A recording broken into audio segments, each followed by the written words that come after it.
Muy buenos días a todas y a todos, algunos que nos acompañan también.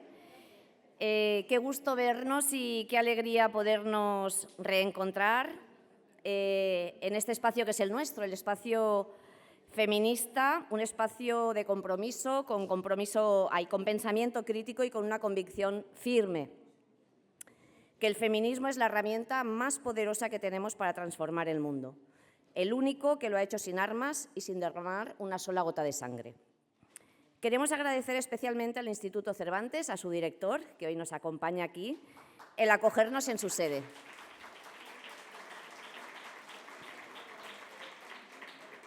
Por cedernos este salón y sabemos, de su sensibilidad hacia las causas feministas, hacia las causas que las mujeres defendemos. Este gesto, el gesto de cedernos este salón de actos y el espacio del Instituto, nos brinda un espacio físico, pero también para nosotras un reconocimiento institucional que valoramos profundamente. Pues bien, hoy nos reunimos aquí, como os decía, en el corazón de Madrid y de parte de la Junta Directiva de FEMES, yo soy la secretaria que a veces os contesta los correos, pues os queremos dar la bienvenida.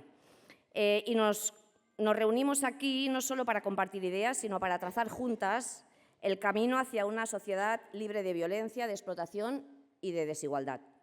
Este congreso, como sabéis, no es un acto más. Es una declaración política, una toma de posición clara y valiente por nuestra parte. Porque cuando decimos es hora de abolir la prostitución, no lo decimos desde el dogma, sino desde la escucha, la experiencia y la lucha colectiva por los derechos humanos de todas las mujeres. FEMES nació con esa voluntad, con la voluntad de ser el altavoz de un feminismo socialista radical en su raíz, que no se conforma con reformas superficiales, un feminismo que no se arrodilla ni ante los mercados ni ante los discursos que se disfrazan de explotación de libertad. Un feminismo que pone en el centro la vida de las mujeres más vulnerables, también las que no tienen voz, las que son invisibilizadas o silenciadas. Y en este momento queremos hacer también un alto para recordar a nuestras hermanas afganas, a nuestras hermanas iraníes y a todas las mujeres que en distintas partes del mundo viven bajo regímenes que les niegan sus derechos más básicos.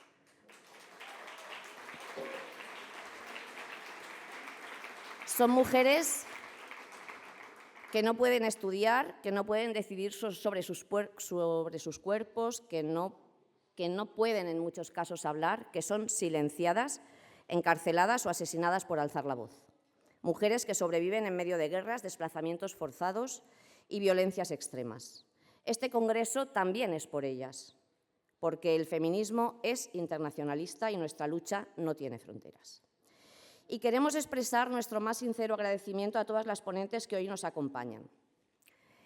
Sabemos que no es fácil levantar la voz en defensa de una ley abolicionista de la prostitución. Todavía no es fácil en nuestro país.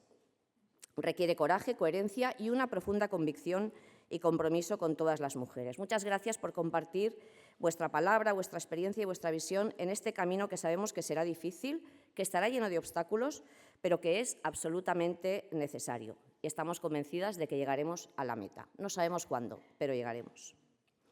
Queremos compartir con vosotras que no ha sido fácil conseguir la participación de los grupos parlamentarios. Ya lo explicaremos en la mesa que corresponde, pero no estarán presentes aquí con nosotras.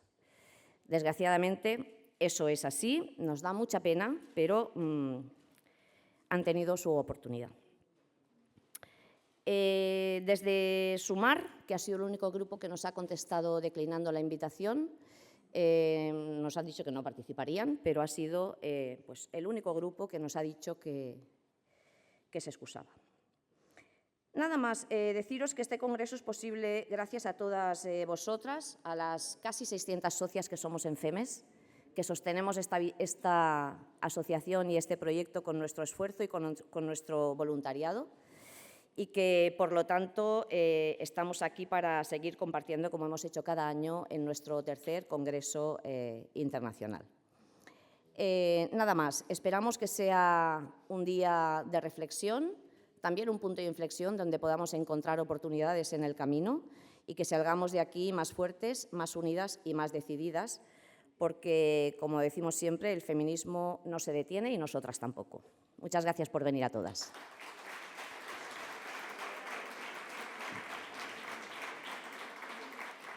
Bien, y sin más, le voy a dar la palabra a Luis García Montero, el director del Instituto Cervantes.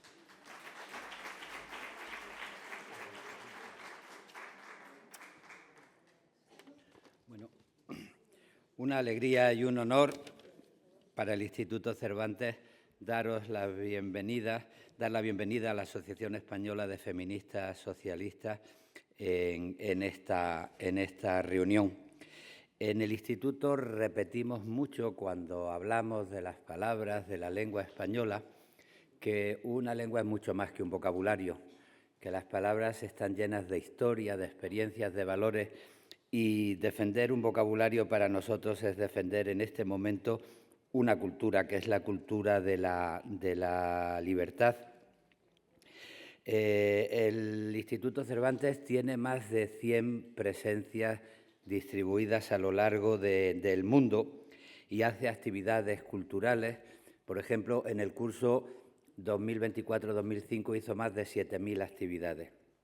Fue una alegría a la hora de preparar la documentación para analizar nuestro trabajo que la directora de Cultura del Instituto Cervantes, Raquel Calella, y la jefa de Cultura del Instituto Cervantes, Yolanda Hernández Pin, pues pudieran decir que en el curso 2024-2025, entre los participantes de más de las 7.000 actividades que se habían organizado, se había conseguido que hubiera el mismo número de participantes, hombres y mujeres.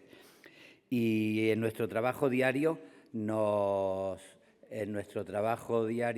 pues estamos en contacto con la realidad del mundo. Estamos en países donde hay un sometimiento fanático todavía a las mujeres, y qué maravilla que en nuestras bibliotecas se puedan quitar un velo y puedan actuar con libertad mientras están con nosotros y darle la mano a alguien.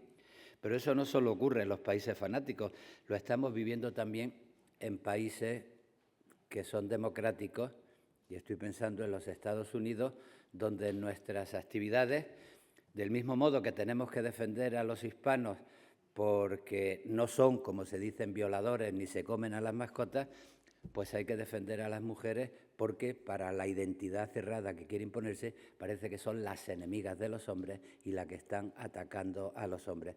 Eso es así, y por eso defender un vocabulario es más que defender una cultura, y es reflexionar sobre el conflicto. En la caja de las letras, al lado de Amelia Barcácer, está Victoria Camps, que acaba de publicar un libro estupendo, La sociedad de la desconfianza, y nos explica las estrategias para que los ciudadanos desconfíen de todo, de la política, de los espacios públicos, de las buenas causas. Y lo que plantea Victoria es que se está imponiendo una cultura basada en el individualismo radical, la ley salvaje del más fuerte, que tiene como consecuencia última romper las ilusiones colectivas.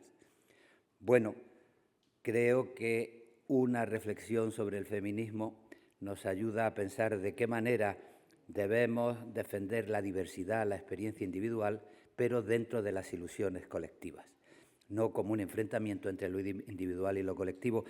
Y como yo, antes que director del Cervantes, soy profesor de literatura, me vais a permitir que aconseje 3 libros que me parecen muy importantes a la hora de reflexionar sobre la necesidad de hacerse valer, de hacerse visible, de decir aquí estoy con seguridad, sin que eso signifique romper las ilusiones colectivas, sino comprometerse con las ilusiones que se deben compartir.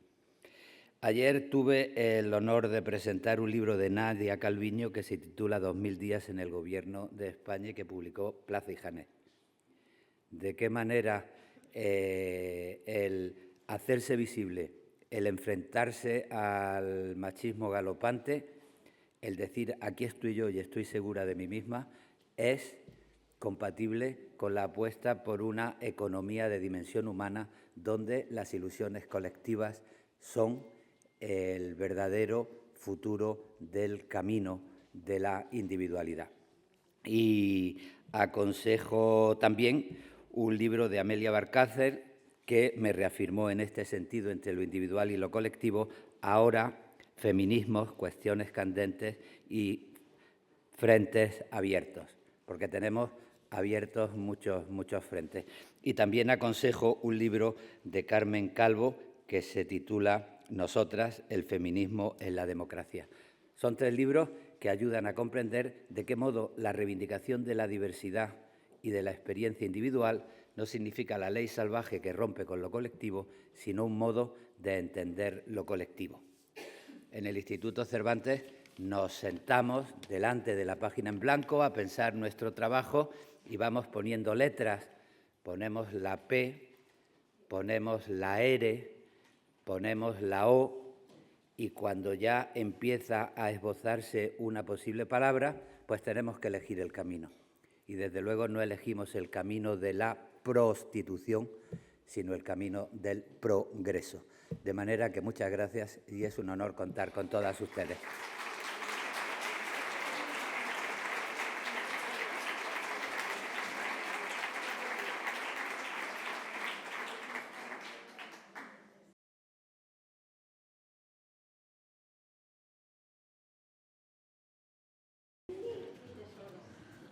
Buenos días. Muchas gracias a todas por acompañarnos en este tercer congreso de FEMES, de la Asociación de Feministas Socialistas. Vamos a dar comienzo a la primera mesa del congreso. Como ven, es una mesa muy potente y es un gran honor para la asociación y para mí presentarlas porque la forman mujeres con de primerísimo nivel intelectual, profesional o político y, desde luego, transversal a todas esas dedicaciones, su feminismo. Son mujeres que tienen mucho poder, pero sobre todo son mujeres que tienen mucha autoridad para hablar de lo que les hemos pedido que nos hablen, y es de la abolición de la prostitución. Ya, decimos ya, porque ya no hay ninguna justificación para posponer más ese acto de compromiso con las mujeres, con la igualdad y con la democracia. Les agradecemos muy sinceramente que hayan dispuesto de su escaso tiempo para venir a acompañarnos y a decirnos una palabra. Es una cuestión de derechos humanos avanzar en medidas, en la adopción de medidas abolicionistas de la prostitución. Reivindicamos esa decisión ya y de personas tan solventes como las que nos acompañan, vamos a escuchar qué nos tiene que decir. Vamos a empezar por el orden que están en el programa. Primero intervendrá la presidenta del Consejo de Estado, Carmen Calvo, que además tiene cierta prisa por salir porque tiene un compromiso de viaje inmediato. Presentar a Carmen Calvo es inútil, la conocemos todo el mundo, la conocemos mucho porque es una persona comprometida con la democracia, con la igualdad, con el feminismo, con la política, desde hace muchos años. Carmen Calvo es doctora en Derecho Constitucional, es una jurista constitucionalista, profesora universitaria de esa materia y una política que ha desempeñado muy importantes destinos a lo largo de su vida. Solo voy a mencionar los más recientes en el tiempo y los que entiendo que son más importantes. Desde el mes de febrero del año 24 ocupa la presidencia del Consejo de Estado, que es el supremo órgano consultivo del Gobierno de España. Con anterioridad fue vicepresidenta primera del Gobierno y además fue ministra de la Presidencia y ministra de Igualdad. Anteriormente fue también ministra de Cultura del Gobierno español y había sido previamente consejera de Cultura del Gobierno de su Andalucía natal. Ha sido también diputada durante varias legislaturas, vicepresidenta del Congreso de los Diputados, fue presidenta de la Comisión de Igualdad también del Congreso de los Diputados y ha sido secretaria de Igualdad de la Comisión Ejecutiva Federal del Partido Socialista Español. Y por encima de todo, Carmen es una mujer feminista. Agradecemos mucho tu presencia porque sabemos el apremio de tiempo que tienes, así que cuando quieras te doy la palabra. Tienes la palabra. Muchas gracias, buenos días.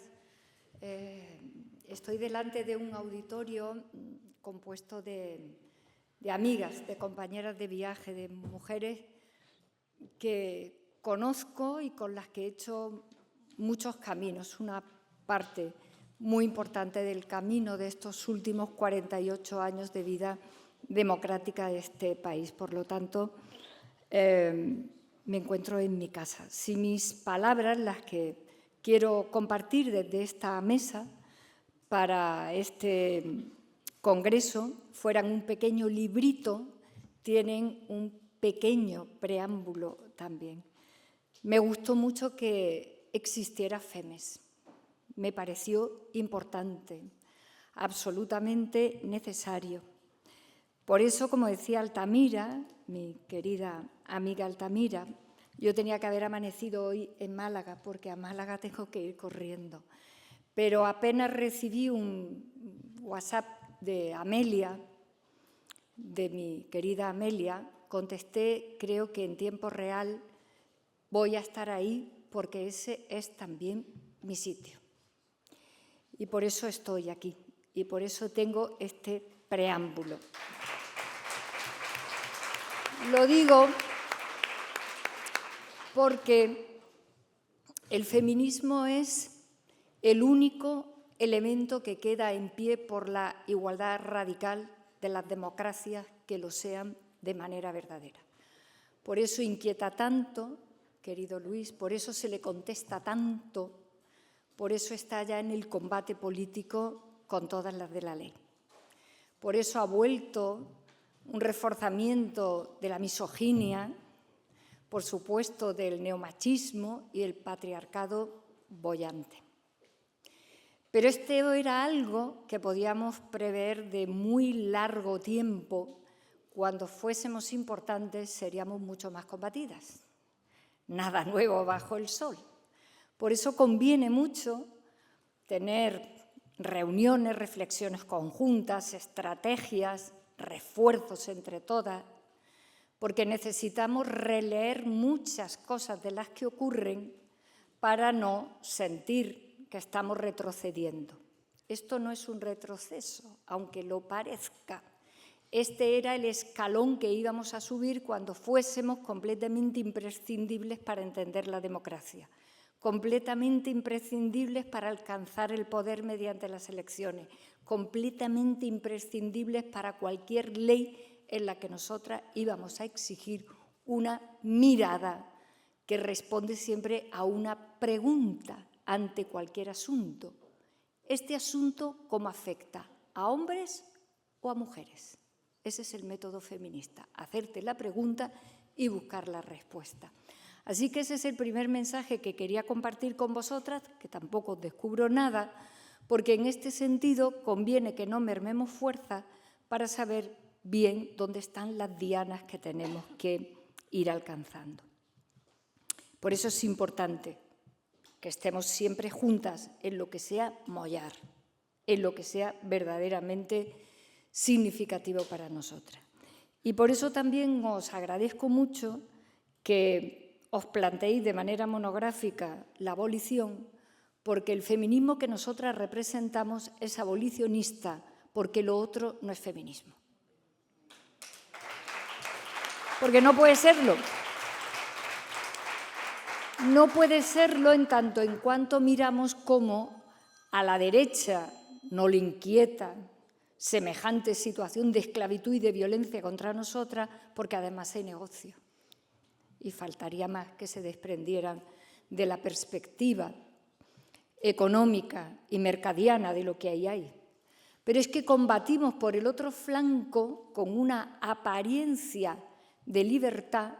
Ya decía Umberto Eco, cuando vuelva el fascismo, volverá con el rostro de la libertad, de la falsa idea de la libertad, en la posición regulacionista. Por lo tanto, estamos en una situación en la que lo heredado no tenemos ya que desenmascararlo, hablamos de derechos humanos, hablamos de la integridad de nuestros cuerpos, pero por el otro flanco tenemos que combatir de manera muy fina para que no pareciera que un asunto tan grave como este tuviera una historia de libertad que nunca ha tenido y un concepto de presente que no tiene más remedio que abocarse a la violencia extrema contra nosotras y a nuestra subordinación. Así que en ese espacio en el que nos tenemos que mover como abolicionistas, nos movemos en un parámetro estrictamente de defensa de derechos humanos y estrictamente democrático a tenor de lo que hemos podido desarrollar. Me lo habéis escuchado algunas. La batalla sigue estando en nuestros cuerpos. El patriarcado libra todas sus batallas profundas contra nuestros cuerpos.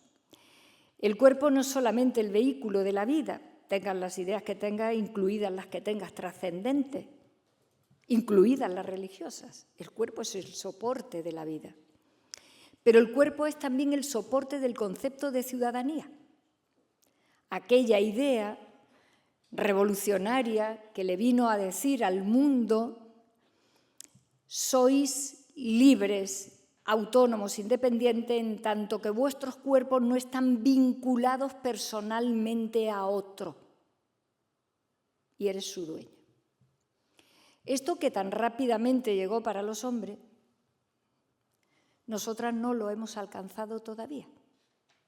El soporte físico estrictamente material de la idea política, ética y jurídica de la ciudadanía, que es la idea que sostiene el poder democrático se sostiene porque los derechos los reconoce el poder, frenan al poder y el poder tiene un único fin, que es proteger los derechos y libertades, en nosotras está todavía cuestionado a través de la batalla del cuerpo. Y la batalla del cuerpo está vinculada en múltiples direcciones, algunas que tienen que ver con la reproducción. Ya sabéis que reivindico un debate político general, integral sobre la maternidad, que no hemos hecho más que picotear con ese asunto para enredar cada vez más y ya llegamos a estas locuras donde le reconocemos hasta la maternidad a los hombres en todo lo que pueda ser beneficioso.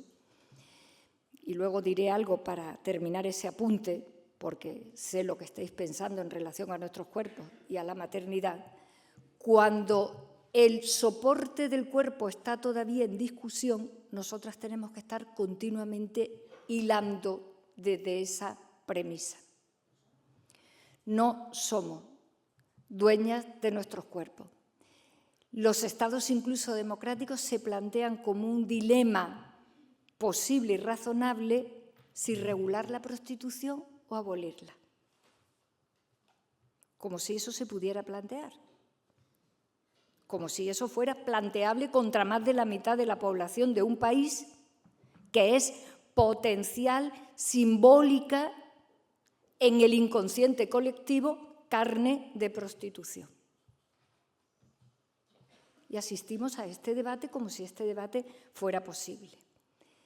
Luego asistimos, en otro orden menor de cosas, a la idea de ¿estará madura la sociedad para esto?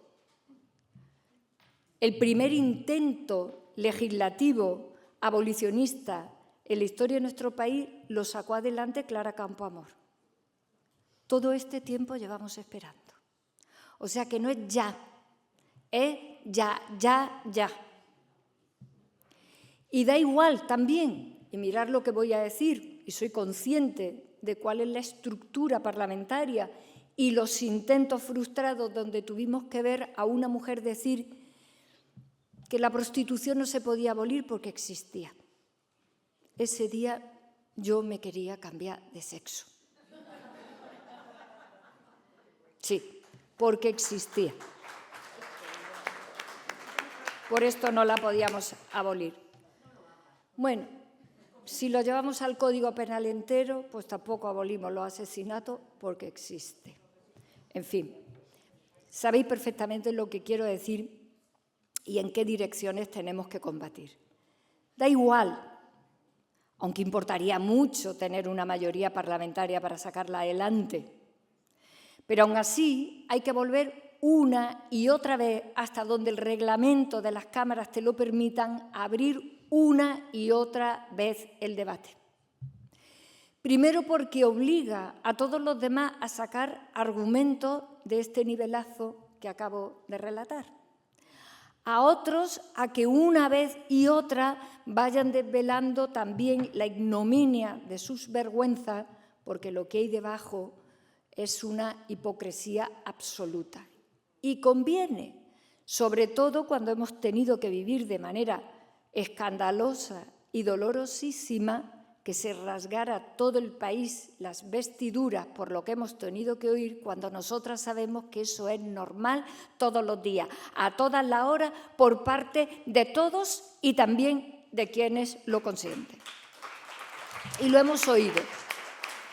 Y nos parecía absolutamente hipócrita que después de un aquelarre de extrañeza, yo, si hubiera podido, a algunos le habría contestado simplemente con decirle, según tú, y lo que consta en el diario de sesiones sobre los debates abolicionistas en los que has podido participar como grupo parlamentario, según tú, esto era como pedir una hamburguesa.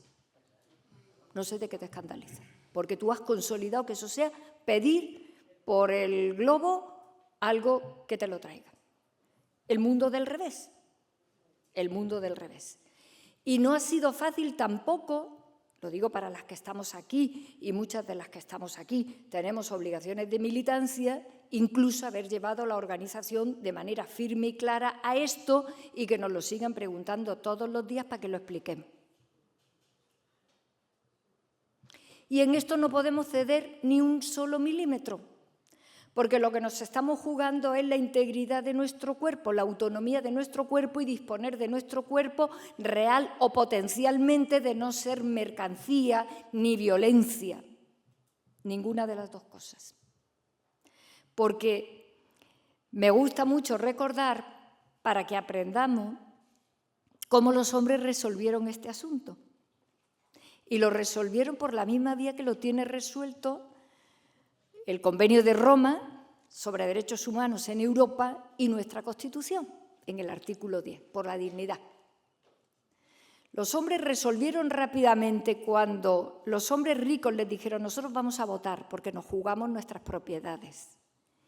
Y los hombres pobres rápidamente inventaron los sindicatos y en una parte importante también todo lo que luego fueron los partidos de izquierda, y dijeron no, votar no es un asunto económico, es un asunto de la dignidad, de mi consideración también de ciudadano igual que tú, aunque yo no tenga en mis manos los medios de producción, la propiedad o la riqueza. Y lo resolvieron bien, con arreglo a lo que fundamenta la idea de dignidad humana.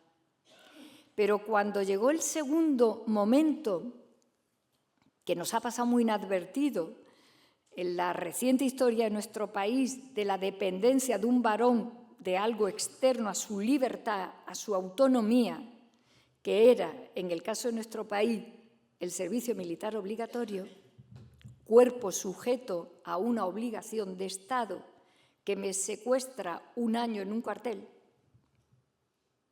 los hombres reaccionaron inteligentemente y con el poderío que te da la memoria histórica de haber tenido poder siempre.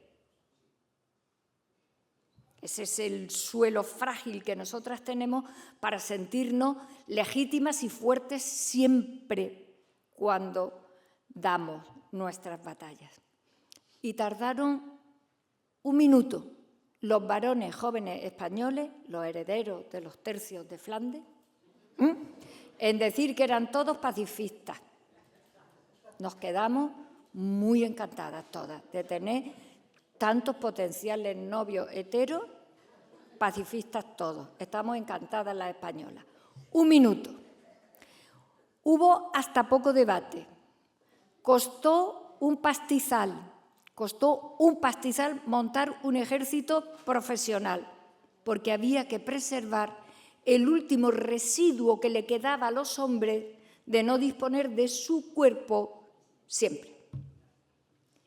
Y a estas alturas, desde el punto de vista teórico, metodológico y políticamente estratégico, estamos todavía debatiendo si nuestros cuerpos son nuestros o alguien los puede comprar o vender, o traficar, o someter, porque todas sabemos que en la prostitución no hay relaciones sexuales, sino ejercicio extremo de poder. Y este es el método. Este es el método. Plantearlo con la contundencia doctrinal y jurídica que conviene y con la fuerza política, parlamentaria y electoral que podamos. Y sé que estamos en unos momentos de confusión importante, donde cualquiera feminista o pongo feminismo donde sea que se me ocurra, y que venimos de una década donde se hizo feminista todo el mundo. Hay un expresidente del Gobierno, que no lo voy a nombrar, pero que es gallego, que un día le preguntó a un periodista, le dijo, ¿usted es feminista, presidente? Y con todo el arte que le caracterizaba, dijo, pues sí. Como si te dicen, ¿quieres un café? Y tú dices, venga. Así pasó. Y de repente todo el mundo era feminista, como que lo habían entendido.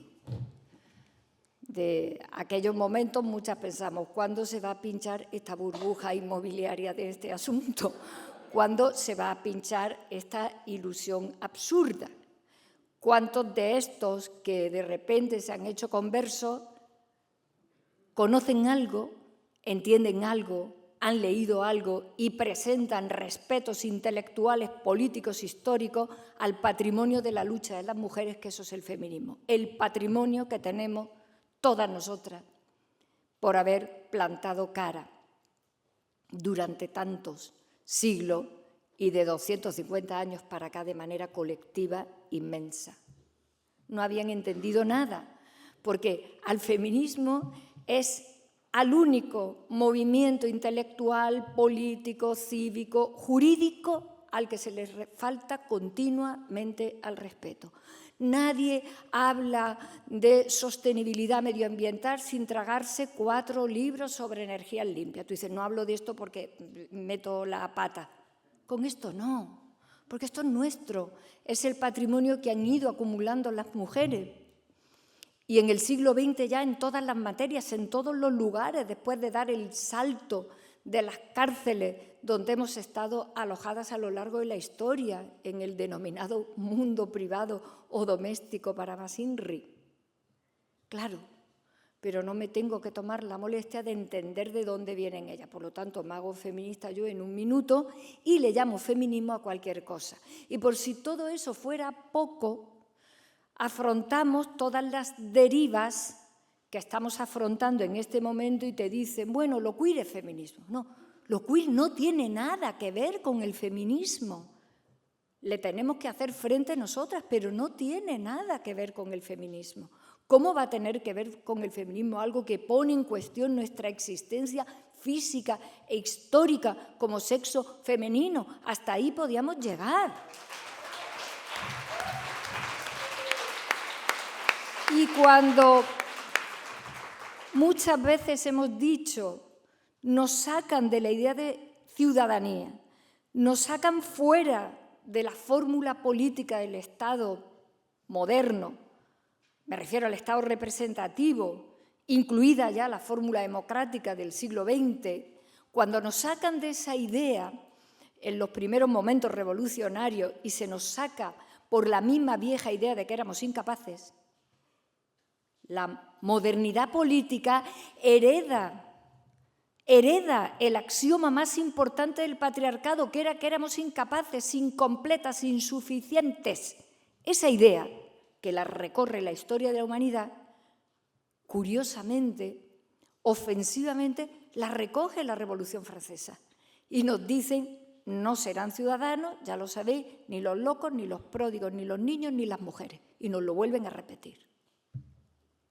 Y por esa razón siempre decimos lo mismo, por la razón por la que fuimos excluidas, por ser mujeres, es por la razón por la que exigimos estar dentro con todas sus consecuencias, no con otra condición distinta. Ni de hombres aminorados, ni ahora disfrazados de cualquier cosa. Claro, pero para eso hace falta no haber abandonado el canal correcto, que es la igualdad. Termino con esto porque la igualdad, que es una gran trabajera humana, es la gran trabajera humana. La libertad tiene muchas más facilidades. Me gusta mucho decir que la libertad es casi un impulso, la igualdad es un trabajo ético. La libertad es un impulso y luego lo puedes adornar teóricamente como quieras y jurídicamente fundamentar en lo que puedas, pero la libertad no deja de ser un impulso. La igualdad no. La igualdad es una autorreflexión de la humanidad para comprometerse consigo misma en la dignidad de todos. Eso es muy complicado. Eso requiere muchos esfuerzos. Y claro, hay muchos cobardes que ya han abandonado la igualdad porque la diversidad es más fácil. Es que la diversidad es más fácil. A ver, la diversidad tiene, a poco que le des 7 vueltas, si la diversidad no es punto de llegada a través del canal de la igualdad, que ahí sí está bien ubicada, si la precede, es un lavado de cara de la desigualdad modernita. Es un lavado de cara de la desigualdad de toda la vida con tintes teóricos modernitos. Por eso la compra la derecha rápidamente. La derecha no sale corriendo de la diversidad, pues es una cosa estupenda. Si es que somos diversos, dicen ellos. Claro, quienes militamos en la igualdad en muy diferentes ramificaciones, lo que contestamos siempre es lo contrario. No mire usted que somos diversos, más bien desiguales. Ya lo sabemos. El asunto es cómo construimos la igualdad. Así que lo valiente, lo corajudo, es seguir estando a pie quieto en la igualdad. A pie quieto en la igualdad. En todas las direcciones, pero empezando por la que construye todas las demás, porque si no te equivocas en el método, en la que hay entre hombres y mujeres. Y sobre esas construyen las demás. Si no la inicias por ahí, vuelve a hacer un lavado de cara de lo que antes, cuando éramos más jóvenes,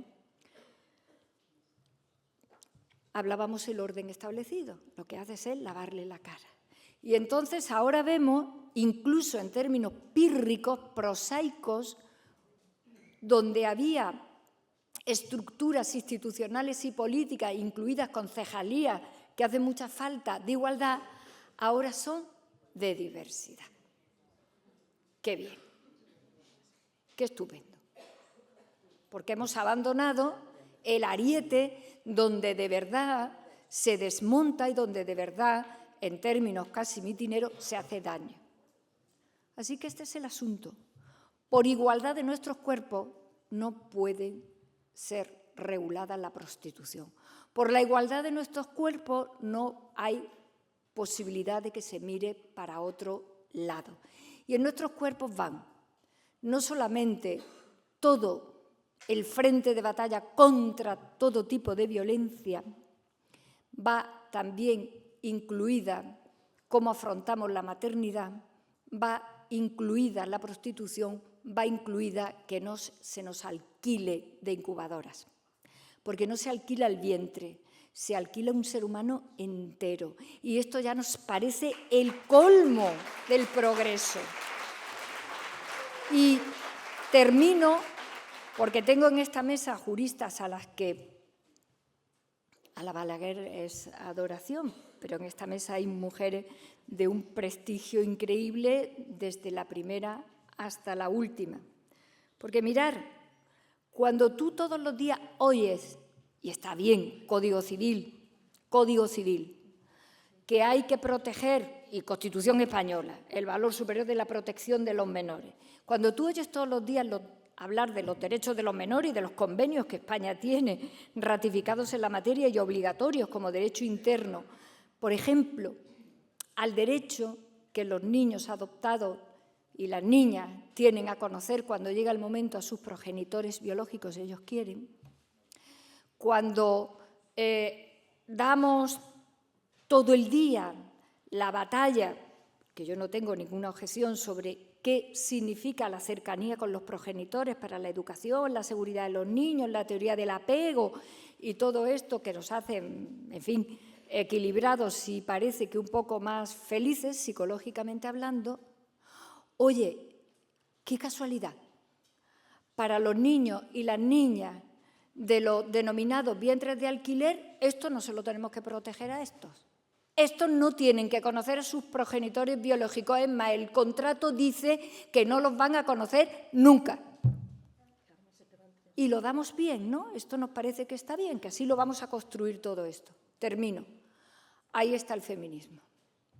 Poderoso por democrático, poderoso por coherente con los derechos humanos, poderoso porque protege los cuerpos de más de la mitad de la población de todo el planeta y poderoso éticamente porque le está haciendo frente a lo peor de lo peor en materia de retroceso democrático. Por eso somos combatidas y por eso no nos vamos a retirar ni un milímetro del combate.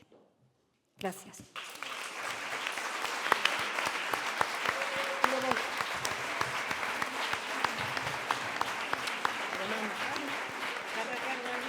Muchas.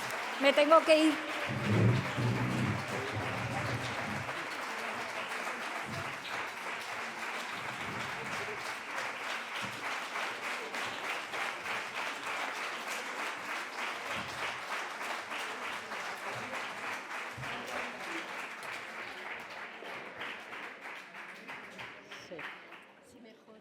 Sí, sí, voy a cambiar.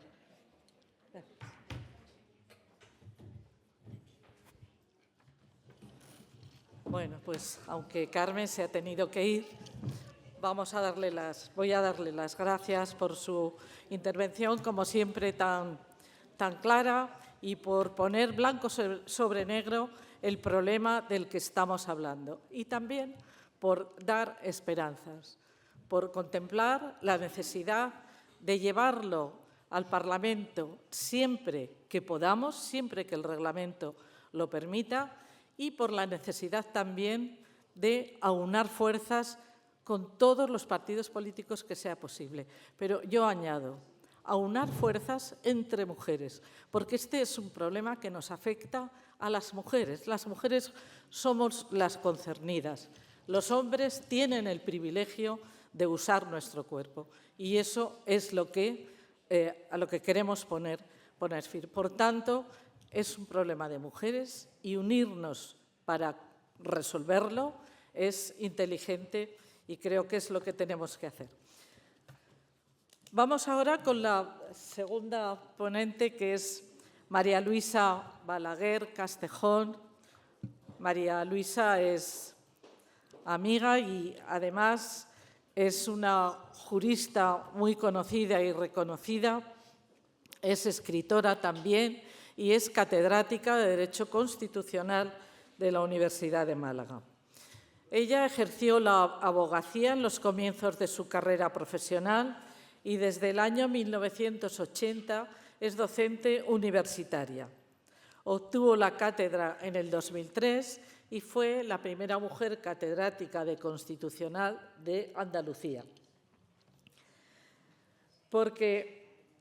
Luego dirigió una revista que las que sois mayores como yo recordaréis, Artículo 14, una perspectiva de género, que editaba el Instituto Andaluz de la Mujer y que todas esperábamos su publicación porque era alimento para todas las feministas en aquella época. Ella dirigió esa revista mientras se publicó. Y desde el año 2017 es magistrada del Tribunal Constitucional. Ella es y ha sido ponente en sentencias muy importantes, sentencias en las que se empezó a aplicar la perspectiva de género como paradigma desde el que analizar los hechos, el derecho, las pruebas, y eso cambió radicalmente muchas sentencias del Tribunal Constitucional. De tal manera es así que, aunque no leamos el nombre del ponente de esa sentencia, cuando leemos el contenido y algún fundamento jurídico le ponemos nombre. Sabemos quién ha redactado ese contenido, quién le ha dado ese contenido a la sentencia. Tiene una importancia tremenda porque la doctrina constitucional es muy importante para todos los operadores jurídicos. Por tanto, las consecuencias que tiene el dictar una sentencia con un contenido u otro es enorme.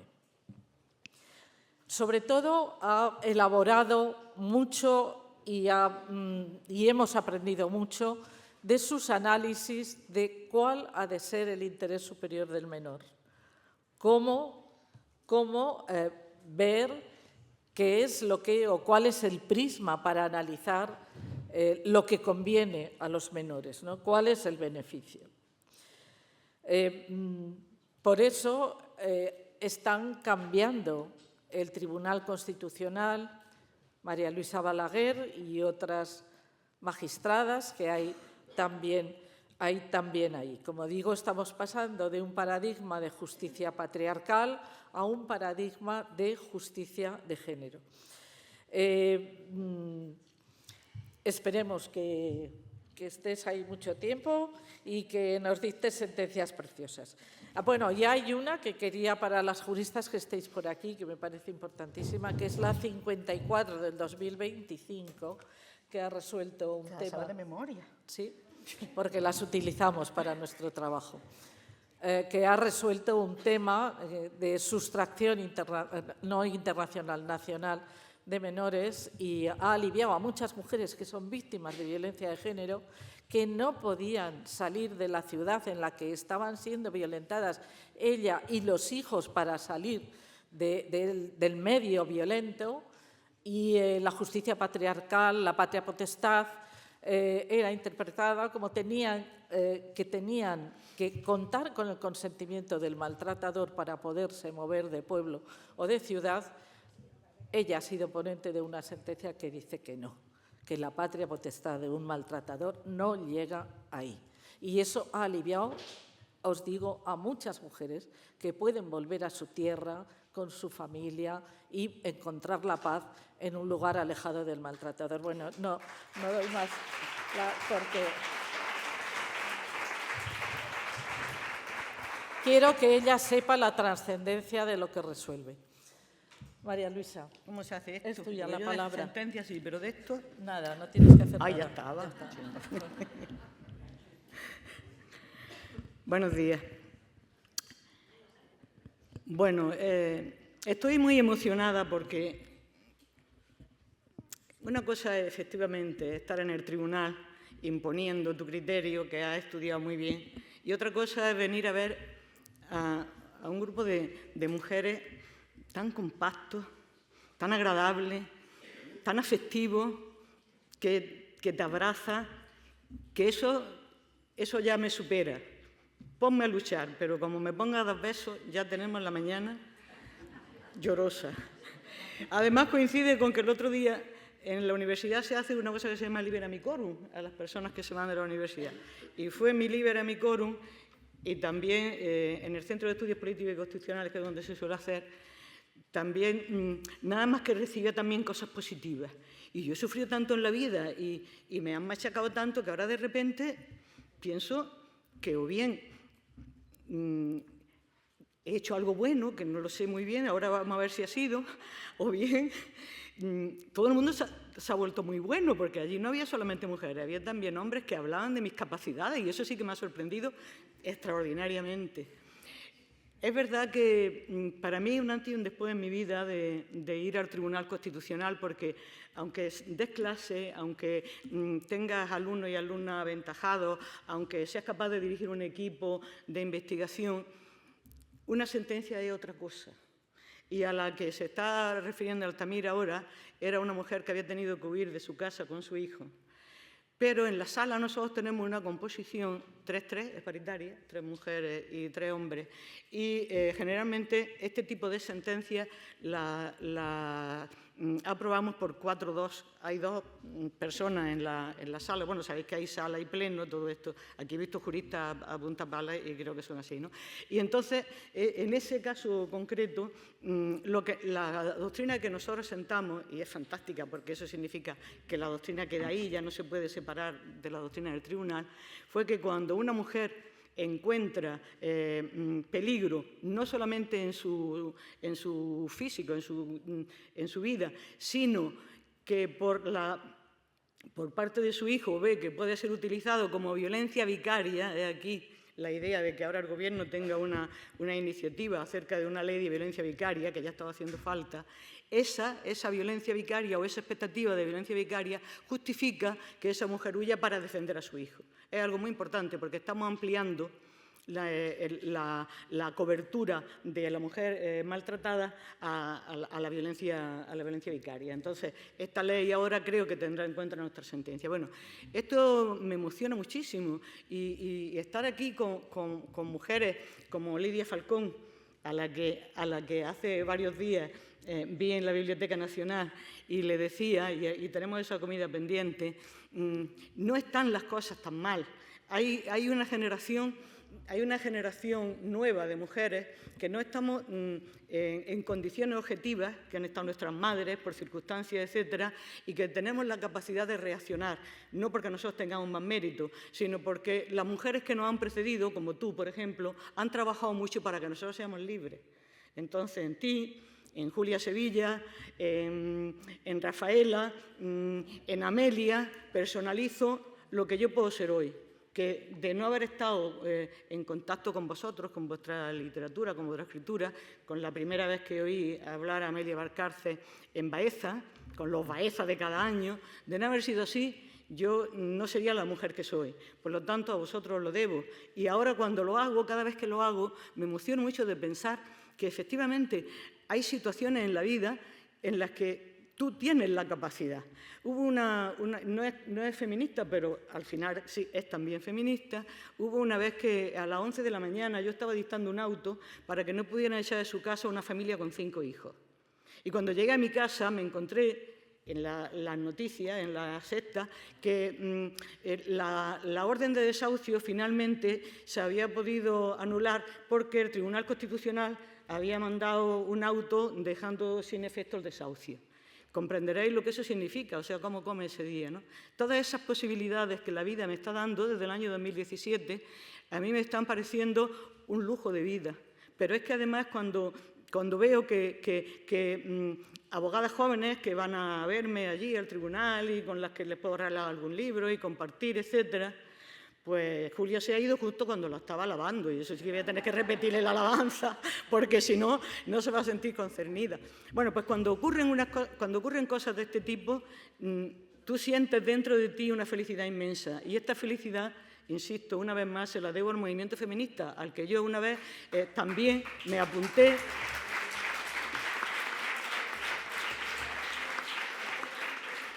Porque me daba cuenta de que los hombres y las mujeres no solamente no eran iguales, sino que no iban a ser iguales nunca y que teníamos que estar aquí. Claro, ahora cuando vengo esta mañana, que yo venía a traer una cuestión puramente técnica, que la vamos a ver, pese a todo, y empiezo a ver grupos de mujeres que me miran y se acercan, digo, ya me ha conocido. Y es que efectivamente, la relación que se ha establecido para mí con el feminismo ha cogido.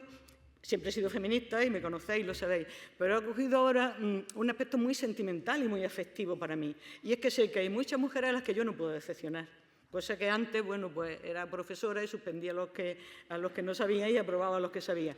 Pero esta especie de felicidad interna de saber que podéis depositar en mí toda la confianza que queráis. Y ahora hay un asunto muy difícil en el tribunal, pero que yo quiero tranquilizar también, y he tranquilizado a alguna persona diciendo que eso no va a tener mucha discusión. No puedo decir nada más para que no puedan...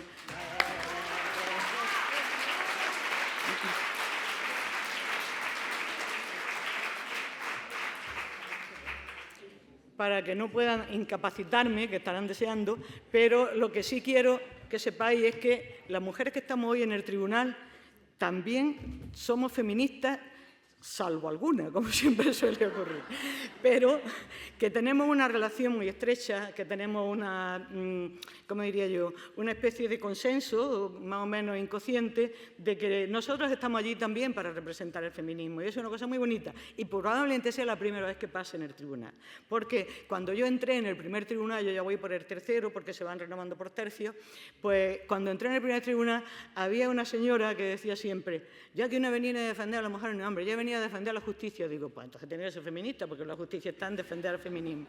Pero bueno, es que tengo muy poco tiempo y tengo que decir un montón de cosas. La primera es la siguiente. Se me recomendó ayer que hablara un poco del tema que ahora es como más importante, que es el abolicionismo en la prostitución. Pero es que coincide que nosotros tenemos muchas cosas escritas, con Carmen alguna, una ley orgánica integral para la erradicación de la trata de personas. Cuando Carmen llegó a ser vicepresidenta, nosotros, con bastante discreción, como es natural, discreción que espero que se siga guardando aquí, aunque habrá prescrito el posible delito, porque ya Carmen no es vicepresidenta del Gobierno, pues nos reuníamos y hacíamos algunos trabajos. Y aquí Isa, por ejemplo, se acordará de algunas de las cosas que estábamos haciendo, porque era una época en la que Isa trabajaba también con Carmen. Entonces, hicimos una ley orgánica integral de 10 páginas que estaba muy en relación con la trata, porque la relación entre la prostitución y la trata es muy parecida. Yo creo que si te lo entrego a ti, como luego tengo los PDF que te los voy a mandar por correo, pues entonces ya tú sabes a lo que le tienes que hacer fotocopia. Luego, vamos, a ver, si quieres. Pero como ha sido común y general, y además tuve una recomendación anoche, a las 11:30 de la noche, si puedes, algo de trata. Yo, como tengo de todas las cosas, pues eso de trata. Pero luego tenemos el grupo de constituyentes que nos reunimos el 3 de diciembre, con Carmen también, en el Ateneo de Madrid. Pues Carmen me dijo, tú que tienes más tiempo, ¿por qué no? Y yo ya sabía que ella lo que quería era que el grupo de constituyentes, María Stat, creo, ¿no?, en ese grupo, sí, el grupo de constituyentes viese un poco cuáles serían los artículos que tendríamos que tocar para una posible reforma en clave de género. Y entonces yo pues lo he puesto aquí, son artículos muy claros, el artículo 14, el artículo 15, el artículo 17, que aparece como un derecho de libertad. Y luego pues quería aprovechar también, en relación con este papel que te paso, quería aprovechar también para deciros que en el tema del aborto, bueno, hay que decir que el feminismo jurídico es un feminismo que ya se ha enarbolado como ciencia. No estamos en un feminismo general y ahora vamos a ver si ganamos un juicio. No, hay un feminismo jurídico como una teoría feminista que está implantada en el derecho constitucional desde hace ya bastantes años. Luego lo diré en relación con este libro, que además está de libre acceso y podéis descargar gratuito. Pero ahora mismo, de momento, lo que nosotros hemos enarbolado como feminismo jurídico es lo que acaba de decir ella, es la perspectiva de género en el artículo 4 de la Ley Orgánica 3/2007 y que nos obliga a actuar a todos los jueces y tribunales con esa perspectiva. Es decir, la perspectiva es que, dada la desigualdad entre mujeres y hombres, como desigualdad compensatoria, es necesario hacer una interpretación conforme. Entonces, ahora, en la sentencia del aborto, nosotros hicimos una sentencia que fue ponente la vicepresidenta, a la que yo, en eutanasia, en aborto y en todos estos temas, suelo hacer un voto concurrente, porque estaba de acuerdo con lo que se decía, que era que efectivamente el aborto era constitucionalmente y legalmente admisible, pero a mí me parecía que, enlazando un poco con la oposición que aquí se ha dicho hace un momento por Carmen, con los cuerpos de la mujer, hay fundamentalmente dos utilizaciones del cuerpo de la mujer importantes, que son precisamente los que operan desde el punto de vista de un patriarcado sobre el cuerpo. Y entonces el aborto es una de ellas fundamental. Es decir, el tema de que los hombres hayan querido gestionar también nuestros abortos hace una extensión del biopoder. Yo es que he leído mucho Foucault y me gusta mucho todo ese tipo de temas. Y entonces ahí se encuadra perfectamente qué es lo que ocurre cuando las mujeres tendrían que pedir permiso para abortar, tienen 3 días de reflexión. Todo este tipo de situaciones, yo en el voto particular concurrente intenté despejarla. Le dije, mire, no me cuente historia. Este es el artículo 10 de la Constitución, que es el tema de la dignidad de la mujer. La dignidad de la mujer está relacionada con el cuerpo de la mujer. Y no tenemos mucho más que hablar. Entonces, ese voto concurrente, cuando ahora han surgido estas voces tan extrañas de pasar esto al derecho de salud, digo, pero las mujeres cuando abortan no están enfermas, lo que quieren es abortar. No veo ninguna relación entre el derecho a la salud y el aborto. Esa especie de ruido que se ha creado ahí y que, en fin, ha sido ratificado, yo creo, por personas que deberían haberse informado un poco antes, relativa me refiero al gobierno, ¿no? En donde dice, sí, venga, pues vamos a hacer 42, 43. Señora, que no. Que aquí se trata del artículo 15. El artículo 15 habla del derecho a la vida y a la integración física y moral. Este derecho es el que usted tiene que relacionar con el 10.2, que es de la dignidad de las mujeres. Es que es una cosa tan básica que en cuanto te lees una vez la Constitución la habrías visto. Entonces, toda esa revolución, pues yo lo que quería también, no, es verdad, quería ponerlo un poco en juego en cuanto a entender que el cuerpo de las mujeres no es un cuerpo sobre el que se patea, que es un cuerpo que tiene la misma dignidad que la del hombre. Entonces, a ver si esto se apaga ya un poco, ese grito sobre que, venga, el aborto sí, pero por el 42. Pero mire, que es que además no es de aplicación directa. De aplicación directa son del 14 al 28. Esto es una cosa que está por allí. Ah, pero eso no importa. Bueno, en fin, todas estas cosas que pertenecen a la política es mejor que ni las tratemos y las olvidemos. Pero lo que está clarísimo para el feminismo jurídico, que es lo que tenemos nosotros que desarrollar como juristas, y que yo he visto que esta mañana había aquí muchísimas personas que estaban relacionadas con el derecho, pues yo les convino a todas ellas que de verdad vayamos por donde tenemos que ir.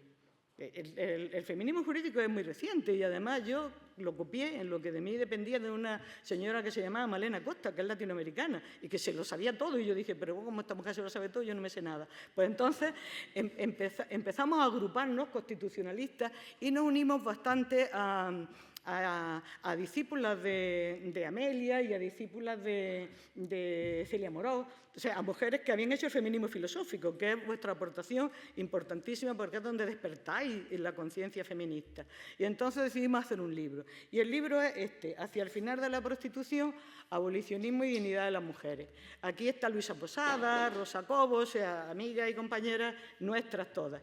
Y lo coordina Rosa Rodríguez Mazda, que también la conoceréis, algunas de vosotros, fundamentalmente Julia seguro, porque son íntimas amigas.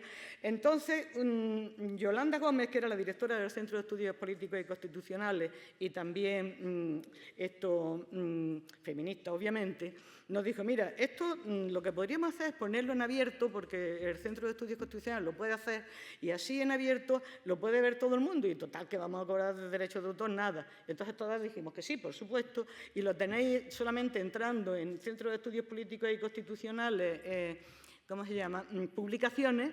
Entonces veis que pone ebook gratis, no sé qué, y lo podéis descargar. Por lo que a mí respecta, defendí la dignidad, como estoy defendiendo ahora en el tema de la... Pero hay luego después, las posiciones de las filósofas son muy importantes, porque, por ejemplo, Posada, Luisa Posada, entra en el concepto de sujeto del feminismo, me parece apasionante. Sí. Y Rosa Cobo, que ha tratado sobre todo de la prostitución, tiene también un artículo muy bueno. De manera que yo ya también ahora te daré las referencias del libro y yo creo que eso... No, porque sería cuestión de coger el PDF, por ejemplo tú, y ese PDF luego extenderlo. De hecho, yo creo que tengo también el PDF por aquí. Entonces, ¿qué más me queda? Me quedan todavía un montón de cosas. 2 minutitos te quedan. ¿10 minutitos? 2. Uy, 2, pero entonces tú me has cogido como tiempo... a todas las personas que he felicitado y a Carmen, ha dicho lo que ha querido, se ha ido y ahora me deja a mí sin tiempo. No, pero yo quiero que contestes una pregunta. Que no, qué broma. Si yo lo que quería era, bueno, pues saludaros, manifestaros mi afecto, deciros que que es que no estáis lejos de mí, porque si yo no tuviera lo que tengo, pues entonces yo no podría hacer las cosas que hago, porque pues, las personas tenemos que sentirnos además identificadas con lo que hacemos, y más en temas como este, en el que hemos tenido que estar sosteniendo que si el hombre o la mujer no sé qué, y sin embargo las cosas están tan claras en la biología que no hubiera sido necesario, de manera que pues te regalo un minuto entonces y todo. No, es que te quiero preguntar una cosa. Yo quería preguntarle a María Luisa qué piensa ella que puede opinar el Tribunal Constitucional si se diera el caso de que que se aprobara una ley abolicionista, por ejemplo, del estilo de la ley francesa del 2016, que es muy sencilla, de sanción sobre todo a los compradores de sexo, penalización del proxenetismo, de la tercería locativa y recursos para las mujeres, y no penalización nunca a las mujeres. Una ley que fuera en esa dirección, ¿tú crees que pasaría? Claro, ¿cómo no va a pasar? Si eso está ya validado constitucionalmente. Claro, lo que pasa es que el problema es político ahora. O sea, sí. Si eso va al tribunal, es que eso a lo mejor no tendría ni que ir, porque claro, a ver quién se va a atrever, qué fuerza política se va a atrever a reconocer que es prostituyente y que va al tribunal para decir... O sea, eso no ocurriría. Simplemente lo que pasa es que esto se retrasa constante y permanentemente por lo que hemos dicho de la biopolítica, es decir, porque aquí hay un fariseísmo, siempre, un fariseísmo disfrazado. ¿Qué persona a título particular te va a decir que consume prostitución? Ninguna. Ponte después a buscarlos por las calles, claro. No, yo creo que no habría ningún problema. No. Muchas gracias. Bueno, pues vamos a pasar a nuestra siguiente ponente, que es Beatriz Sánchez Álvarez. Beatriz, que está a nuestra derecha, es fiscal de sala, coordinadora de trata de personas y extranjería de la Fiscalía General del Estado desde el mes de mayo del año 2022. Es licenciada en Derecho, claro, accedió a la carrera fiscal en 1992 y ha pasado en su carrera por diferentes destinos, pero ella destaca que durante 18 años ha estado adscrita a diferentes juzgados de instrucción, si bien es en el campo de la trata y tráfico de personas donde ha desarrollado la mayor parte de su actividad, desde que en el año 2010 fue nombrada fiscal delegada de trata de la Fiscalía de Madrid. Posteriormente, en el año 2017, fue nombrada fiscal adscrita a la Unidad de Trata de la Fiscalía General del Estado y desde el año 2022 pues es la fiscal de sala coordinadora de esa materia.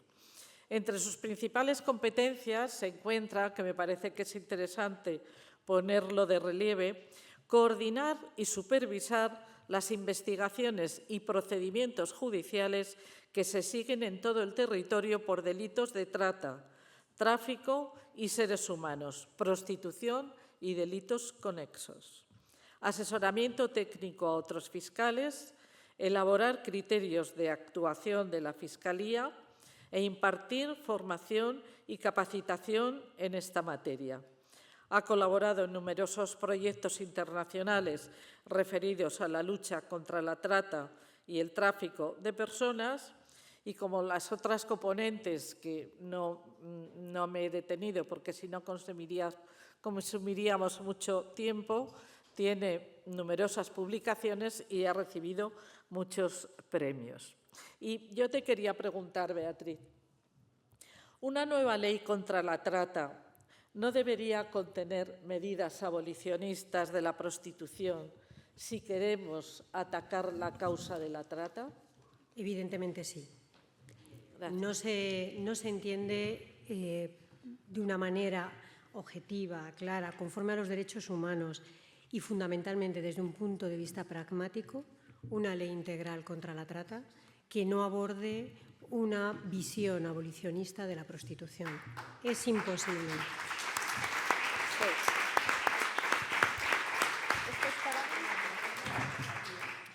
María lo sabe, hemos participado, ¿verdad, María? Y hemos defendido esta postura desde el principio hasta el final, siempre que nos han preguntado, y luchando a brazo partido con otras formas de entender que no se corresponden con lo que verdaderamente es el respeto a la dignidad y el respeto a los derechos humanos de las mujeres. La trata y la prostitución, la trata con fines de explotación sexual y la prostitución, sobre todo la prostitución, que es a lo que me voy a referir ahora, no tiene nada que ver con la libertad sexual, no tiene nada que ver con que cada uno pueda hacer lo que quiera con su cuerpo. Esto es una falacia que nos han vendido. La prostitución tiene más que ver con fenómenos de violencia, con fenómenos de cultura machista y patriarcal y, desde luego, con una situación de esclavitud de las mujeres. La sociedad tiene que ser capaz, de nuevo, de indignarse por una forma de esclavitud como es la prostitución. Y esto se puede hacer solo utilizando herramientas legales, además de realizando una función, obviamente, de culturización y de sensibilización de la sociedad, que es lo que pretende el modelo abolicionista. Cuando me preguntan, bueno, es que, ya lo ha dicho Carmen, ¿no? Bueno, es que la prostitución ha existido siempre, y yo respondo siempre lo mismo que Carmen, y los asesinatos, y por eso no dejamos de penalizarlos y perseguirlos. Pero, sobre todo, cuando me hablan de que esto se gana con la sensibilización y la concienciación de la sociedad, digo, sí, evidentemente sí. Pero necesitamos, desde un punto de vista legislativo, marcarnos unos márgenes hasta dónde vamos a ser capaces de permitirnos como sociedad. ¿Qué queremos ser? ¿En qué queremos convertirnos? Y esto también se hace con normativa, con legislación. Y por eso necesitamos, además de esta sensibilización, concienciación y, desde luego, con campañas potentes para que se sepa que esto no tiene nada que ver con la libertad sexual, necesitamos una legislación abolicionista al modelo francés. Luego haré algunas reflexiones que se hicieron los parlamentarios franceses y por qué llegaron a la conclusión evidente de que la única forma posible en un país democrático y de derechos respetuosos con la igualdad y la dignidad humana es un modelo abolicionista, sin duda. Sin duda.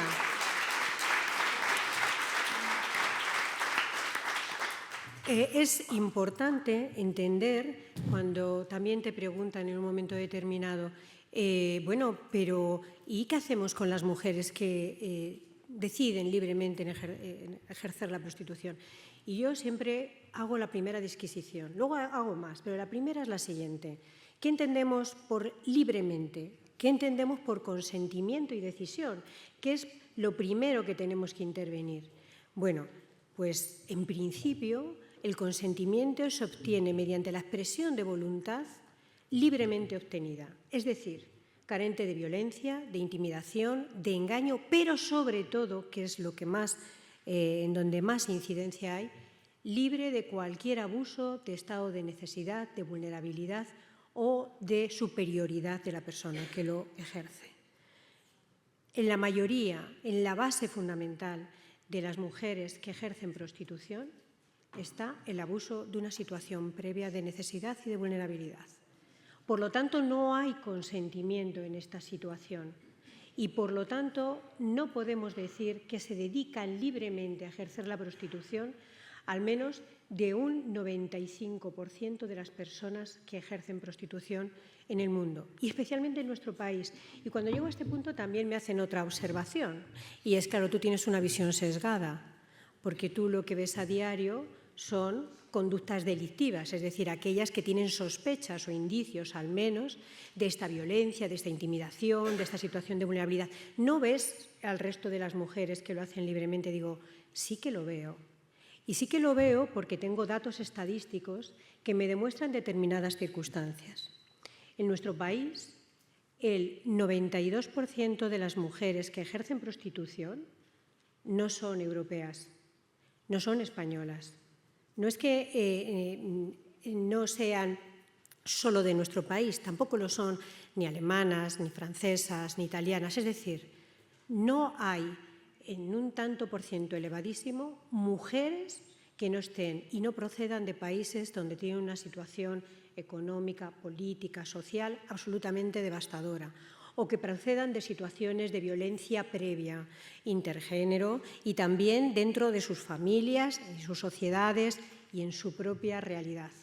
Por lo tanto, eso es un dato que ya nos da la primera pista. ¿Por qué las mujeres que tienen otras oportunidades en sus países, que tienen posibilidades de trabajo, que tienen recursos o posibilidades económicas, que tienen también vínculos familiares y sociales que las apoyan, no se dedican a la prostitución?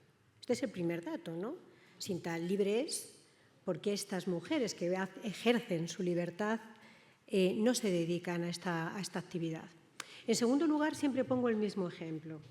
Es muy curioso que en España no tengamos ningún caso de trata con fines de extracción de órganos.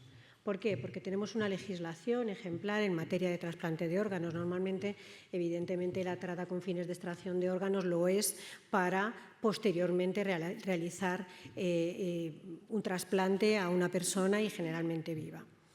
¿Por qué no lo hay? Pues por esta legislación y por una concienciación social de que esto no está bien, que esto va en contra de la igualdad y los derechos fundamentales de las personas. ¿Y por qué? Les pongo un ejemplo. Tenemos un caso que no llegó finalmente a nada, pero que yo siempre lo exagero, ¿no? Un ciudadano de un Emirato Árabe se presentó junto con un ciudadano marroquí diciendo que eran amigos y que él estaba dispuesto a donarle un lóbulo hepático. Y que él lo necesitaba y que, por lo tanto, por esta amistad y por este compromiso que tenían, estaba dispuesto a donárselo. Claro, no pasó ni siquiera el primer examen, ¿no?, para poder determinar que efectivamente esto se hacía de forma voluntaria y altruista, ¿no?, que es lo que se exige por la Ley de Trasplante de Órganos para poder realizar estos trasplantes intervivos.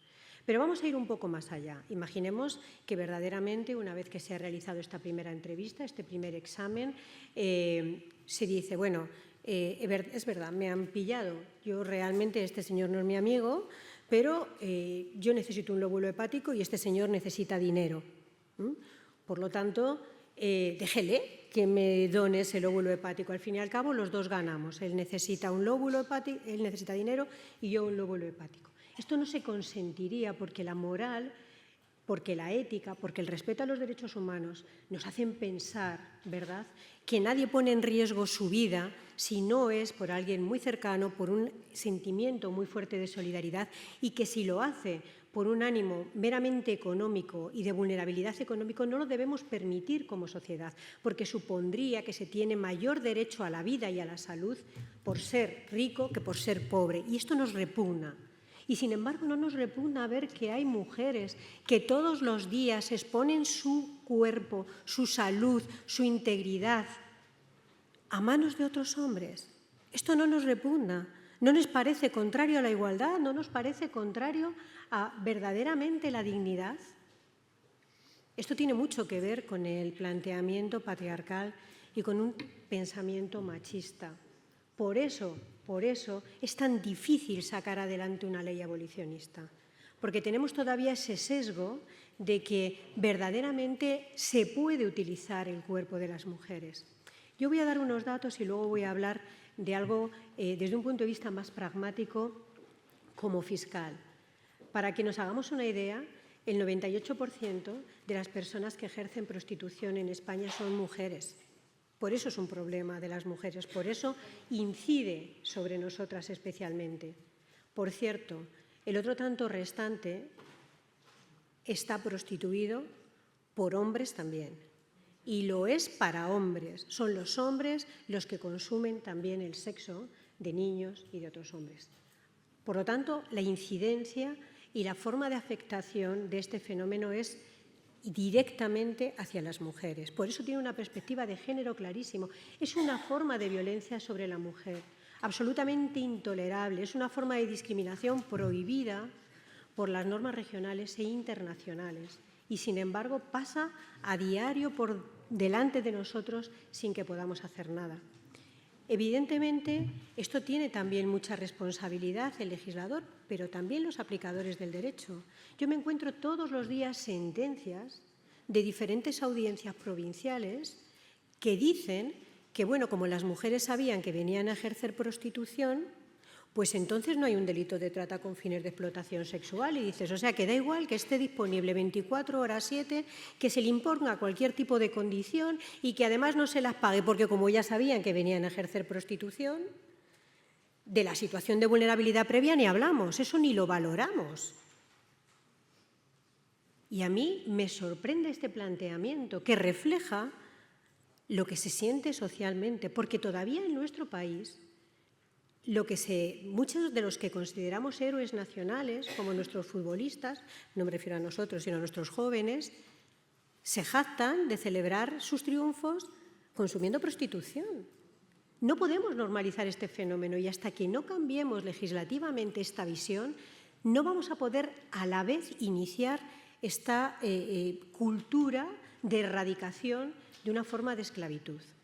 Pero volviendo al planteamiento que les hacía inicialmente, cuando dicen, bueno, efectivamente, ¿qué hacemos con estas mujeres que en un tanto por ciento, desde mi experiencia, son números además, lógicamente, muy difíciles de obtener porque están ocultos, ¿no? Es una actividad que tampoco se ejerce de una manera tan evidente que podamos contabilizar cuántas personas están ejerciendo prostitución actualmente en nuestro país. Pero el tanto por ciento que, como les digo, por estos datos que tenemos, ¿no? Es decir, que no son mujeres generalmente de países y de nacionalidades que tengan una situación económica aceptable, que además ponen en riesgo su salud y su integridad todos los días. Y el tercer dato que me parece muy importante, ¿cómo es posible que una actividad que produce tantísimos beneficios económicos no repercuta en ellas? ¿Cómo es posible que todo ese dinero no mejore su situación económica ni la de sus familias? Después de años de ejercer prostitución, lo único que te encuentras es personas más enfermas desde todo punto de vista, desde un punto de vista psicológico, emocional y físico, más empobrecidas y sin tener siquiera una habitación donde vivir. ¿Dónde ha ido ese dinero? No se trata de prostitución, se trata del negocio de la prostitución y contra esto es contra lo que hay que ir fundamentalmente. ¿Dónde está ese dinero? Pues precisamente en todos aquellos que se lucran con la prostitución ajena. Pero incluso partiendo de la base de que haya una pequeña parte de mujeres que ejercen la prostitución desde esa libertad, es decir, exenta de violencia, intimidación, engaño y abuso, ¿de verdad no debería ser igualmente protegida? Porque realmente la esclavitud está abolida. Es que nadie se puede ofrecer para ser esclavo. Y como sociedad no lo podemos permitir. Es decir, en ningún caso esto es posible. Y como decían los diputados franceses, que luego leeré simplemente algunas frases porque me parecen muy reveladoras, es que la libertad de una sola mujer no puede contribuir a que no podamos hacer nada por la esclavitud que sufren el resto. Y desde un punto de vista pragmático y como fiscal, ya les digo que es imposible acabar ni con la trata ni con la prostitución coactiva si no adoptamos un modelo abolicionista. Porque no tengo herramientas para poder acreditar que esta persona que está ejerciendo prostitución lo hace por alguno de los medios comisivos que hemos dicho anteriormente.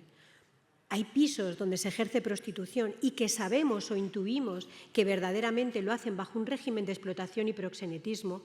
Hay clubes de alterne a lo largo de todo el territorio nacional donde las mujeres viven estabuladas a disposición de los puteros durante todas las horas del día y que, sin embargo, no podemos ni siquiera entrar a hacer una entrada y registro porque no podemos tener indicadores previos de que ahí se está cometiendo una conducta delictiva. Porque como hay prostitución voluntaria y como esto no es delito en nuestro país, pues evidentemente no podemos ni siquiera acceder a los lugares porque el proxenetismo, ni siquiera el proxenetismo locativo, está penado en nuestro país. Porque sorprendentemente en nuestro artículo 187 y 188 se hace una protección en el 188, una protección absolutamente garantista respecto a los menores. Y en estos supuestos no hace falta que haya medios comisivos, ni violencia, ni intimidación de engaño. Basta con determinar a un menor o favorecer su prostitución o incluso aceptar tener relaciones a cambio de dinero para que sea punible. Pero en el caso de las personas mayores de edad, no. Para las personas mayores de edad se nos impone la prueba diabólica de probar esta violencia, esta intimidación, este engaño y, sobre todo, este abuso. Si hay violencia, muchas veces es evidente, pero cuando hay abuso no es tan fácil de acreditar porque depende de la demostración de un concepto subjetivo, valorándolo desde su perspectiva y no desde la nuestra. Esto hace imposible realmente luchar eficazmente ni con la trata con fines de explotación sexual ni contra la prostitución que dicen coactivas. Y voy a terminar ya porque me parece sé que se me acaba el tiempo, con unas frases que a mí me parecen muy reveladoras y que resumen todo lo que acabo de decir. Las quiero leer literales porque me parecen maravillosas y me parece que deben quedarse en nuestra cabeza, ¿no? Y uno de estos diputados decía, cuando determinaron en Francia que verdaderamente, como les decía, la abolición es la única solución posible para el respeto de los derechos humanos, decía que una sociedad respetuosa con los derechos fundamentales, que surge desde el reconocimiento de la dignidad humana, no puede aceptar la compra del cuerpo de un ser humano en ningún caso, ya para convertirse en vientre de alquiler, ya para disponer de alguno de sus órganos o fluidos, ya para convertirse en instrumento sexual. No es suficiente con que una sola mujer prostituida se declarara libre para que la esclavitud de todas las demás se conviertan en algo aceptable o respetable. Esto lo decía Maud Olivier. Y una frase que a mí me encanta, que dice, Françoise Héritier, que dice que decir que las mujeres tienen derecho a venderse es esconder realmente el hecho de que los hombres tienen derecho a comprarlas.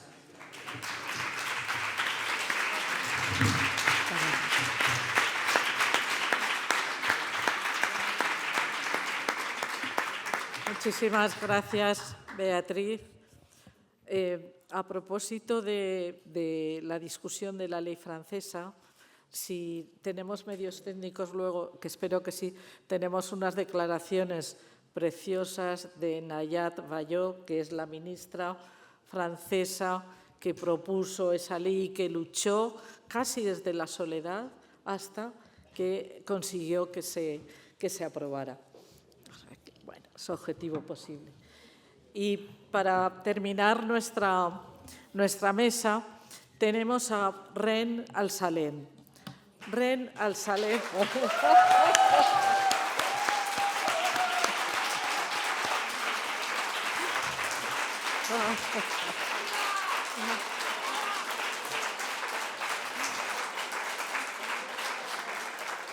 Bueno, ya ves cómo te agradecemos el esfuerzo de venir a hablarnos aquí, a dejarte conocer, ya que te conozcamos. Ren es un referente en la ONU, en la lucha contra la violencia contra las mujeres. Es un referente, además, porque es una mujer que es una feminista radical, tiene las ideas muy claras, habla muy claro, escribe muy claro y hace unos informes para todos los países que están dentro de la ONU, que son la mayoría, muchos, y son unos informes muy sólidos y muy respetados en todo el mundo y que recurrimos mucho a ellos para fortalecer nuestra postura, nuestras reivindicaciones, etc. Por tanto, el trabajo que hace para las mujeres en todo el mundo es muy encomiable y por eso la queremos cuidar y la queremos también que nos dure mucho. Bueno, diré 4 cosas de su currículum, que es muy grande también, pero sobre todo queremos que hable ella. Ella es relatora especial sobre violencia contra la mujer, sus causas y sus consecuencias del Consejo de Derechos Humanos de Naciones Unidas y lo es desde el año 2021.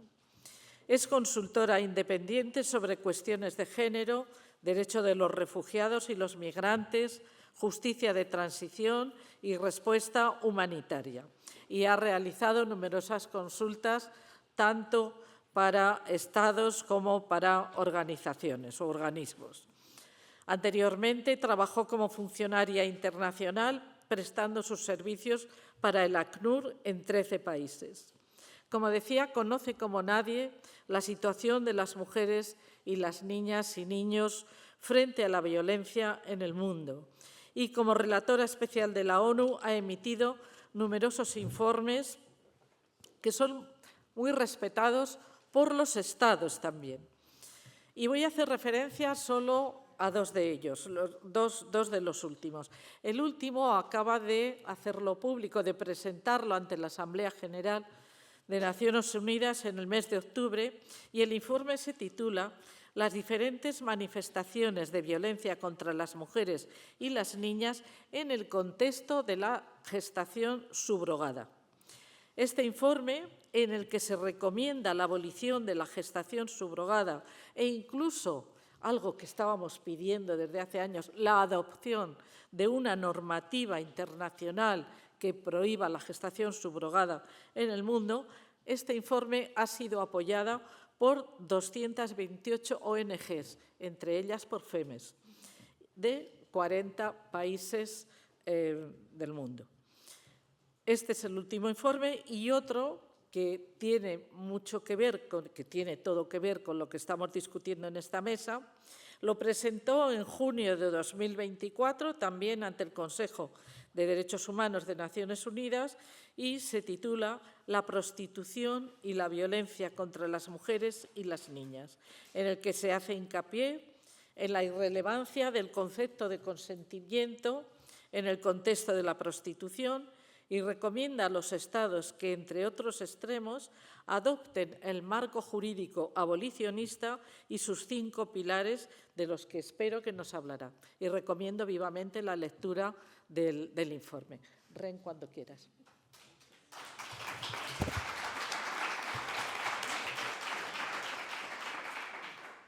Bueno, buenos días. En primer lugar, quisiera agradecer a FEMES por su amable invitación extendida a mí para participar en este tercer Congreso Internacional Feminista, y también por su recepción y esta amable presentación.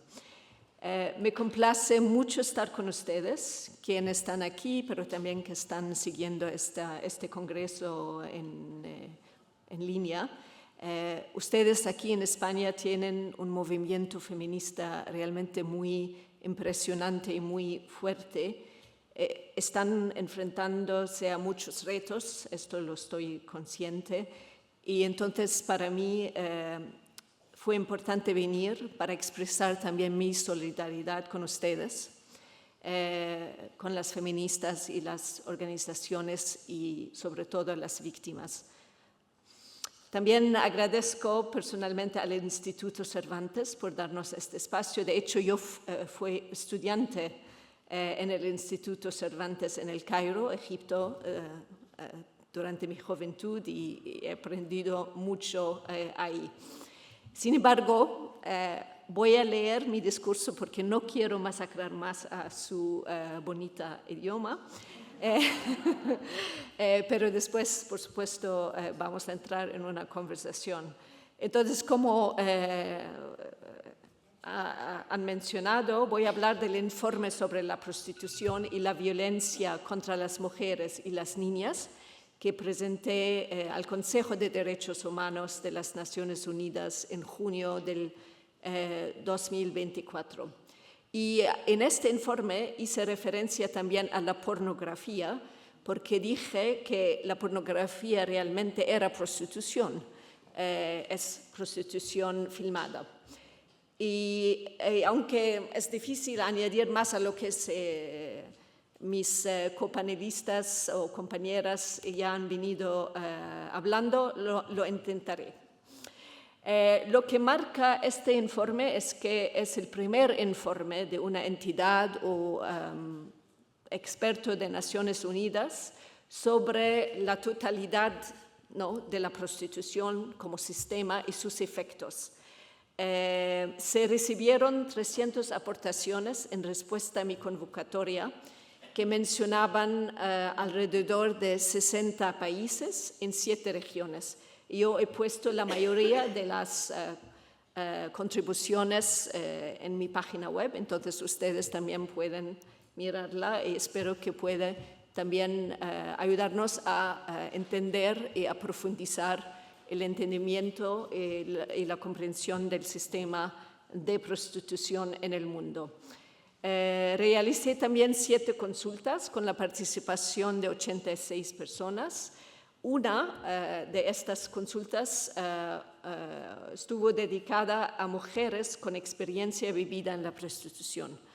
Y realmente fue una sesión muy fuerte y sí, salieron muchas emociones ahí.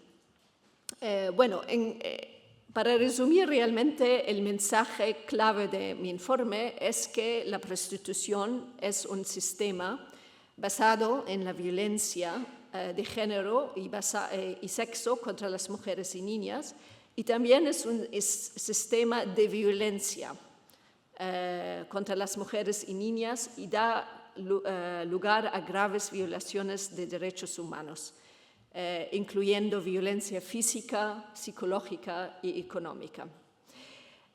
Como mis compañeras ya han dicho, la prostitución conlleva violaciones graves y múltiples de derechos humanos, tal como la tortura, o resulta en la tortura, tratos inhumanos y degradantes, y vulnera los derechos a la seguridad, la dignidad humana, la privacidad y el más alto nivel posible de salud y la libertad de movimiento y el derecho a la familia.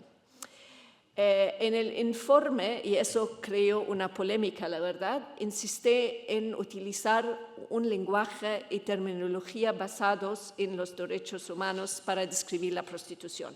Entonces, en el informe utilicé términos como mujeres y niñas prostituidas y mujeres y niñas en situación de prostitución en lugar de trabajadora sexual o trabajo sexual, porque estos términos, trabajo sexual, trabajadora sexual, son términos que realmente no representan y que no reflejan esta violencia que encuentran las mujeres y niñas en la prostitución. Y porque los otros términos son términos basados en el lenguaje del derecho internacional y porque los otros eufemismos encubren y blanquean los daños sufridos por las mujeres y niñas. Y también porque, como tenemos que centrarnos en el voz y las necesidades de las víctimas y sobrevivientes, ellas me han dicho que estos términos realmente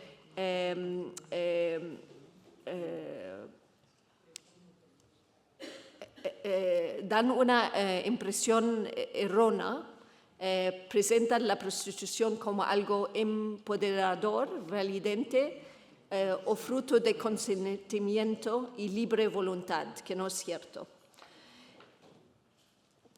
Y, por supuesto, no se puede hablar del consentimiento en la prostitución o la pornografía, porque el consentimiento o este concepto se utiliza como una arma contra las mujeres y niñas prostituidas, ya que suele ser extorsionado mediante coerción física o económica y también la manipulación y la violencia. Y como se ha dicho, en el derecho internacional el consentimiento no es algo legítimo en situaciones de explotación y abuso. Y desde luego, este año también yo emití un guía o un guión sobre el concepto del consentimiento.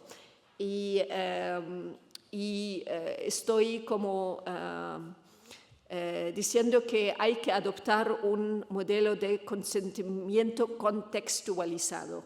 Y es realmente un llamado hacia los estados que han ajustado o cambiado sus leyes para tener un modelo de consentimiento así positivo o claro, ¿no? Como el sí es sí. Bueno, hay que también estudiar el contexto en que se dé incluso este consentimiento y no solamente ir por las palabras o la expresión verbal del consentimiento. Ahora, como señalé también en mi informe, el desarrollo de los sistemas de prostitución están profundamente influidos por las normas patriarcales y el abuso de poder y de la demanda sexual por parte de los hombres. Este abuso se ha visto agravando en las últimas décadas por la globalización, en la que todo puede comprarse y venderse, por la desigualdad económica, los conflictos, la militarización creciente y la destrucción del ecosistema por industrias extravistas. También el colonialismo, las guerras, las emergencias complejas y sus consecuencias humanitarias. Las mujeres y niñas que enfrentan múltiples interseccionales formas de discriminación y inequidad son las más susceptibles de permanecer en la prostitución y, por tanto, la violencia que ejerce. Entre ellas se incluyen mujeres de minorías marginadas, mujeres racializadas, indígenas, migrantes y refugiadas, entre otras. De muchas maneras, la prostitución también se alimenta de la sexualización y racialización de la pobreza, dirigiéndose especialmente a mujeres y niñas de entornos marginados o minoritarios. Estas condiciones colectivas aumentan el riesgo de explotación, agresión sexual y coerción. Ahora, en cuanto a las políticas, como ustedes vienen a decir, recomiendo a los estados de adoptar el modelo nórdico o el modelo de igualdad o abolición en sus 5 pilares. ¿Qué significa eso? Significa que los estados deben depenalizar la prostitución para las mujeres y las niñas, es decir, tratar a las mujeres y niñas en la prostitución como víctimas, porque son víctimas. Y significa entonces proporcionar apoyo integral y vías de salida a estas víctimas, así que también penalizar la compra de actos sexuales y aplicar sanciones estrictas contra el proxenetismo. Y las políticas contra la trata, aunque sabemos que la mayoría de las situaciones de trata son por explotación sexual, pero las políticas contra la trata no deben ser usadas para crear una distinción artificial entre lo que llamamos prostitución forzada y prostitución libre.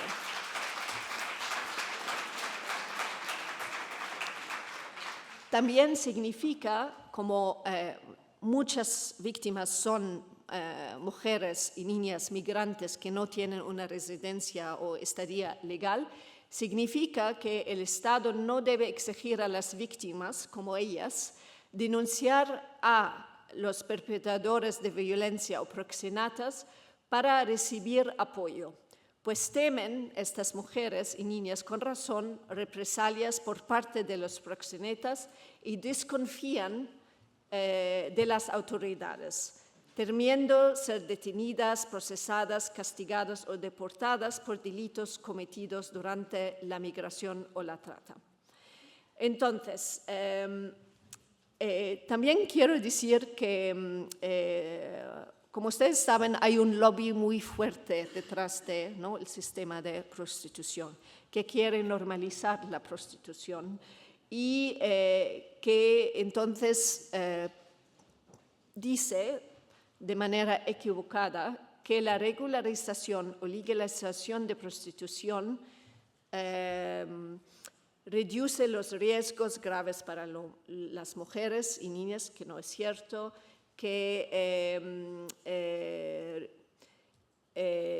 da mejor seguridad social y ¿cómo se dice?, una seguridad legal, que no es cierto, porque si vemos, por ejemplo, en las estadísticas de las mujeres que se han inscrito como trabajadoras sexuales en Alemania, por ejemplo, donde está completamente legal, son una minoría, realmente es una estadística muy pequeña, lo que significa que legalizar la prostitución no nos lleva a mejorar las condiciones y tampoco significa que estas mujeres van a venir y ejercer o estar en la prostitución de manera legal. También se dice que puede aumentar la legalización de la prostitución, aumenta el número de denuncias y condenas de proxenetas y abusadores, pero esto tampoco es cierto. Y sabemos que la prostitución, la legalización de prostitución no baja la delincuencia asociada como la trata en general, el blanqueo de dinero y el narcotráfico. Ahora, yo sé que estamos en un momento muy interesante donde, por un lado, hay muchos esfuerzos que se están haciendo por el lobby, en particular en los cortes, ¿no?, regionales, cortes nacionales, porque quieren tumbar las leyes abolicionistas. Pero, por otro lado, también sabemos que incluso los países que han legalizado la prostitución, la venta de actos sexuales o servicios sexuales, se están dando cuenta que esto no está disminuyendo la violencia contra las mujeres explotadas por la prostitución. Entonces, yo creo que podemos todas nosotros hacer un esfuerzo y ayudar a que se haga una reflexión y evaluación de estas políticas que han legalizado la prostitución. Mientras que intentamos avanzar hacia el modelo nórdico o abolicionista. Y todos los estados, mientras tanto, pueden invitar a víctimas y sobrevivientes de la prostitución y situarlas en el centro del debate.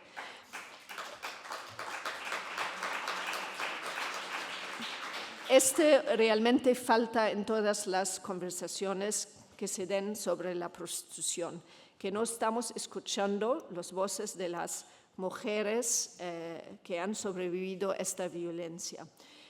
También hay que invitar a las organizaciones que luchan para un sistema abolicionista y también que trabajan con las víctimas. Hay que también mirar realmente las estadísticas y las cifras que nos hablan de los resultados del modelo nórdico y también de sus buenas prácticas. Y sobre todo se puede también en todas situaciones apoyar y financiar estrategias de salida para las mujeres víctimas de prostitución, junto con la despenalización de las mujeres, para ofrecerlas alternativas reales. Y, por supuesto, esto no va a caer del cielo, esto necesita fondos, ¿no? Y entonces los estados tienen que invertir fondos, tienen que apoyar a equipos multidisciplinarios para poder poner esto en marcha. Y también implica tener políticas migratorias dignas y protectoras para mujeres y niñas extranjeras, desplazadas o vulnerables, incluyendo también a las solicitantes de asilo y refugiados. Voy a cerrar con decir que, por supuesto, como he dicho, la pornografía forma parte de este sistema de explotación y la pornografía realmente es ahora el motor principal, ¿no?, de la desigualdad de sexo y género en nuestras sociedades, porque perpetúa y alimenta un sistema más amplio de explotación. Es una herramienta de opresión que sostiene las normas patriarcales, refuerza la violencia y profundiza la desigualdad de género. Y normaliza la violencia sistemática de la prostitución y presenta actos explotadores y degradantes como entretenimiento, ¿no? Y también normaliza actos de tortura inhumanos y degradantes. Y lo que hace la pornografía también es que crea expectativas no realistas sobre nuestros cuerpos, el sexo y las relaciones íntimas. Y también idealiza escenarios que no reflejan la intimidad real. Y esto crea una situación permanente de desatisfacción con las relaciones sexuales. Y aquí lo único que quiero decir es que incluso en los países que tienen sistemas de abolición, ellos no han incluido la pornografía, la mayoría, ¿no?, en su marco legal y de política pública. La única excepción es Suecia. Suecia, sí. Y es importante entonces incluir la pornografía dentro del marco del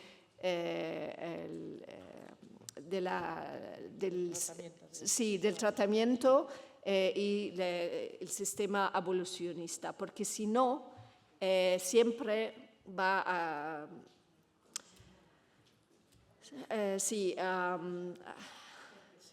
perpetuar la violencia, sí. Y también quiero decir que tenemos que también educar a los hombres y los niños sobre los daños físicos y psicológicos del consumo de pornografía para ellos también. Entonces, no solo para las mujeres y niñas explotadas.